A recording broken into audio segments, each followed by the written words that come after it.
Boa, muito boa! Adriano Bertin por aqui, iniciando mais um vídeo para o Golazzo, o canal que é fonte de cálcio. E aí, nesse momento de congelamento momentâneo de calendário do futebol italiano, Série A e Série B paradas aí para a passagem da data FIFA, que nos leva a falar, e eu já vou mudando o tom, já vou trazendo lamentação, para falar da seleção italiana mais uma vez, jogando aí finalmente, várias seleções entrando em campo, a Itália finalmente também o fez, mas tristemente não venceu. Foi estreia do Spalletti aí, finalmente comandando a seleção italiana pela primeira vez. A gente vai tentar falar nesse vídeo como foi essa performance dele aí, se você está perdido, se você não sabe o que aconteceu. Óbvio que o título e a thumbnail desse vídeo aqui entregam, mas sim, a Itália empatou com a Macedônia jogando fora de casa pela fase de grupos, ou os grupos das eliminatórias da Eurocopa 2024.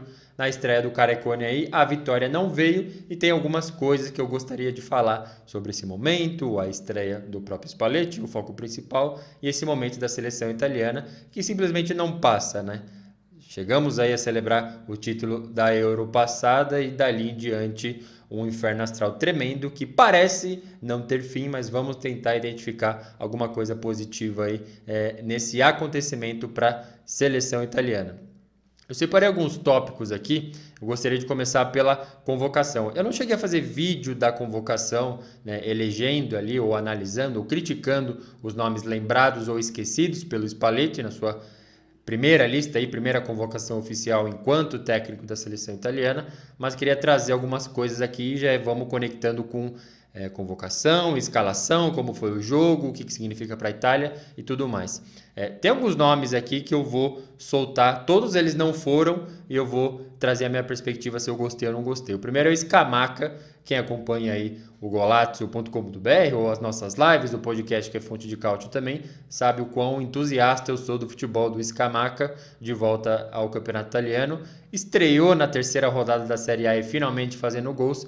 Para mim é o centroavante titular da seleção italiana disparado, não vejo motivos para ele estar fora e eu nessa perspectiva, nesse modo de enxergar o ataque azzurro, eu diria que é um desespero e só reforça mais motivos para o Scamacca estar na lista originalmente e depois como titular, embora a função do centroavante não tenha sido o grande problema desse empate com a Macedônia aí, já vai virando um clássico enfrentar a Macedônia.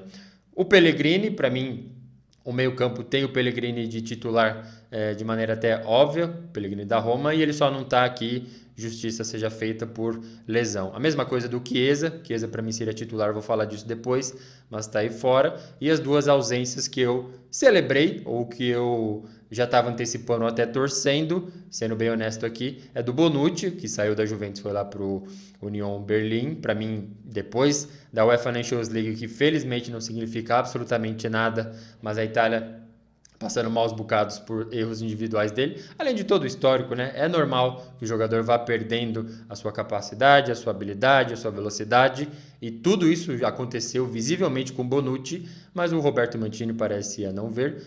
A diretoria da Juve com certeza viu, tanto que fez a negociação com ele, porque deve ter deixado claro que ele não seria titular, ou até nem faria parte do grupo, mas enfim, tá fora. E por fim, o Verratti também, embora muita gente goste dele, a maioria na verdade goste, eu nunca gostei do Verratti, nunca vi, não é um jogador ruim, definitivamente não, acho que foi convocado em alguns momentos de maneira justa, mas esse titular absoluto aí que o Roberto Mancini pintava, analista de futebol pintava, torcedor de futebol sempre pintou, eu nunca concordei, então tem esses aspectos aí da convocação. A gente passa para a escalação e vamos trazendo aí, começando a analisar o começo de trabalho do Spalletti, já analisando a convocação, que óbvio tem que ser feito, e agora para essa estreia contra a Macedônia, precisando vencer para manter o sonho de ir a Euro vivo, se é que tinha que ser um sonho, mas enfim.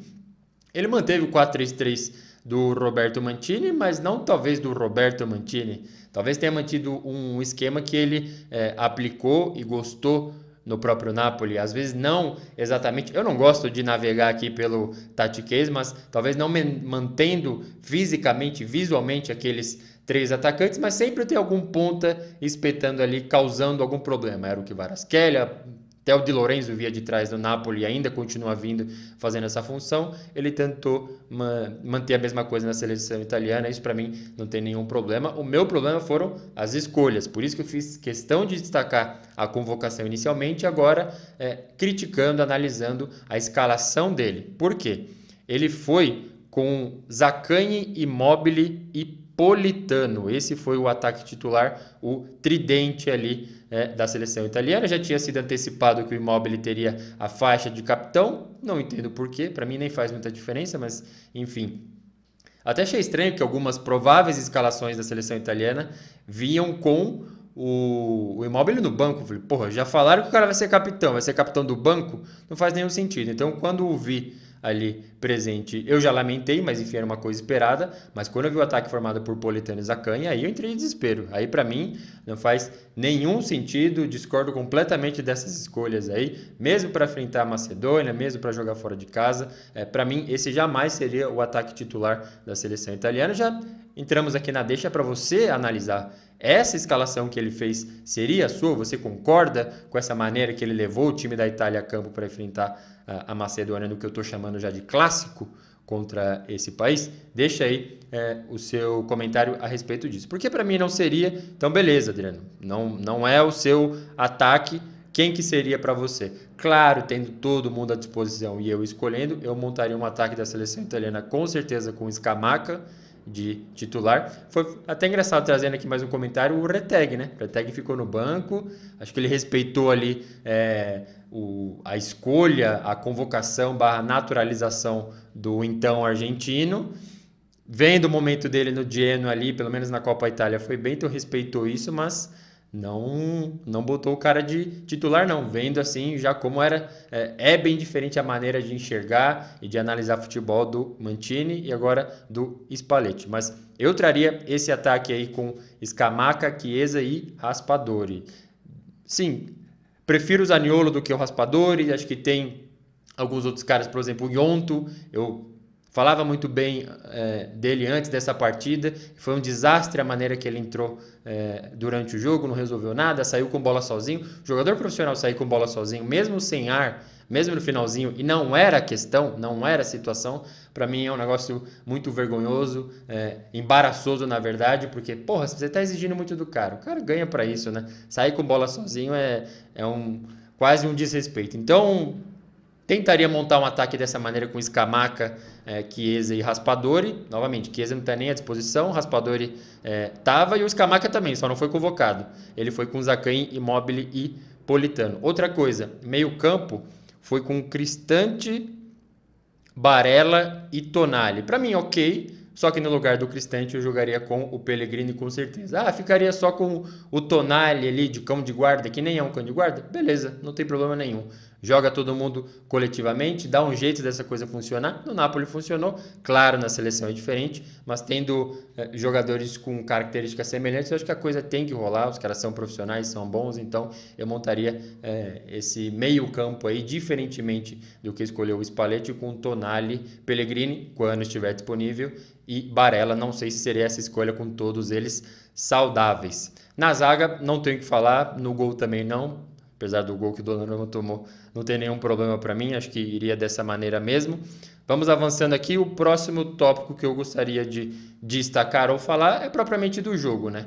Começando pelo campo, eu tentei listar outras maneiras de criticar aqui esse gramado para Macedônia e Itália e não encontrei, assim, não encontrei palavras mais virtuosas do que falar que é uma porcaria, do que é uma vergonha, que é um lixo, de que é uma merda. Porque, assim, sinceramente, não tem maneira de se praticar um futebol ali. Então, sim, se o Spalletti chegou na coletiva ou qualquer jogador chegou e falou que o campo estava uma porcaria, eu aceito essa desculpa, tá? Mesmo, putz, mas tem que vencer, tem que passar por cima, e eu acho que tem mesmo, mas quem levantar essa desculpa eu aceito, porque é nível futebol brasileiro até divisões amadoras, assim. Teve um lance do goleiro da Macedônia que ele se machucou, porque ele foi fazer o famoso power slide, né? Para quem gosta aí de rock e música um pouquinho mais pesada sabe o que eu tô falando. Você sai escorregando ali com os joelhos. Os jogadores da Premier League celebram gols assim. Sai escorregando ali. Ele travou o joelho, caiu de cabeça no chão, machucou o quadril.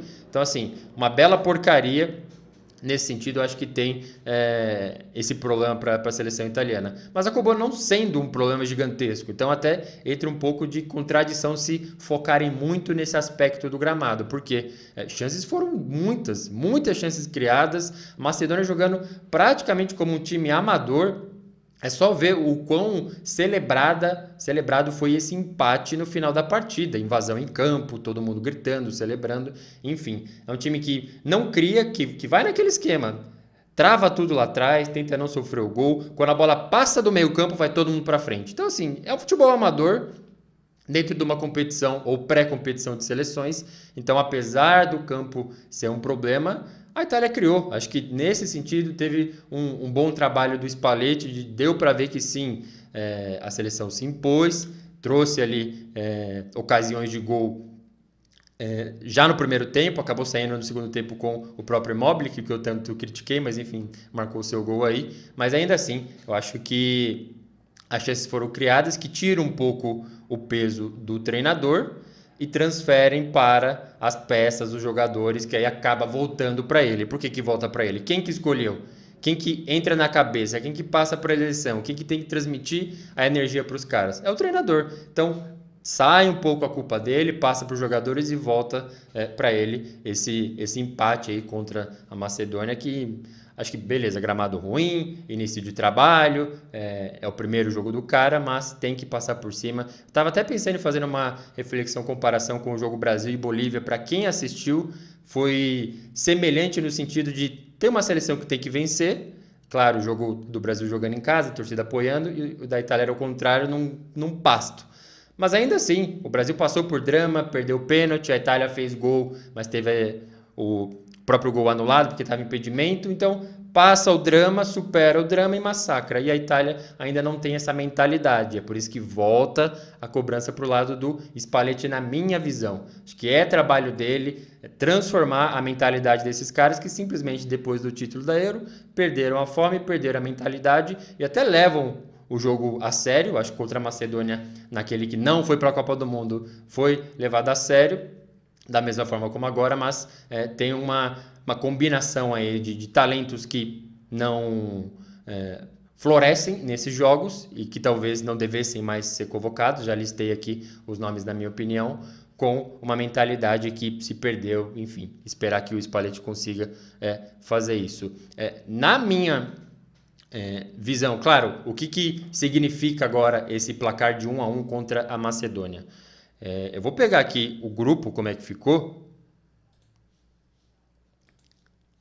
e vou jogar até na tela aí, com esse empate. Ficou a Inglaterra com 5 jogos, 13 pontos, a Ucrânia com 7 pontos e 4 jogos, e a Itália tem um a menos, é a única que tem um jogo a menos ainda, com 4. Então, assim, supondo que vença o próximo, vai aos mesmos 7 pontos da Ucrânia aí, e ainda fica com um jogo a menos que a Inglaterra. Mas enfim, é uma situação muito delicada, muito problemática. Eu acho que não tem nada garantido. Essa Euro 2024 ainda não é realidade para a Itália, que aí vai piorando. A gente acha que não tem nenhum problema ou uma maneira de piorar a situação aí para a seleção italiana, mas as coisas vão piorando com certeza. Então, assim, esse placar significa isso, pensando em classificação para a Euro e para o ambiente da seleção, para o Spalletti. Para o Spalletti, essa análise que eu vou fazer agora não existe. Mas, para ele, não é um problema. É o primeiro jogo do cara. Deu um treinamento ali, convocou os caras, acreditou nesse ataque, nesse meio campo e não deu certo, ou deu certo parcialmente. Só que, por que não vale? Porque ele já sabia a situação que ele estava. Não é início de uma Série A. Não está começando um trabalho num time que está começando o calendário, ou está no meio do calendário, está assumindo um time no meio da temporada. Que ainda assim, beleza, empatou contra um time fraco fora de casa, ok. Não, é uma situação desesperadora, quase desesperadora.